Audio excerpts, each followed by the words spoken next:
Silakan di-subscribe dan dipencet loncengnya ya teman-teman, di komen dan juga di-share, di-like. Terima kasih. Ini tadi acara Kompangan namanya.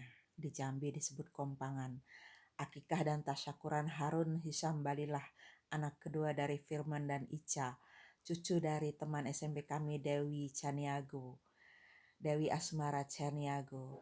Ini eh, salah satu kulinernya diberikan pada saat acara habis zuhur dan juga pada habis asar acara marhaba. Jadi 2 kali acara terus-terusan setiap yang datang makan.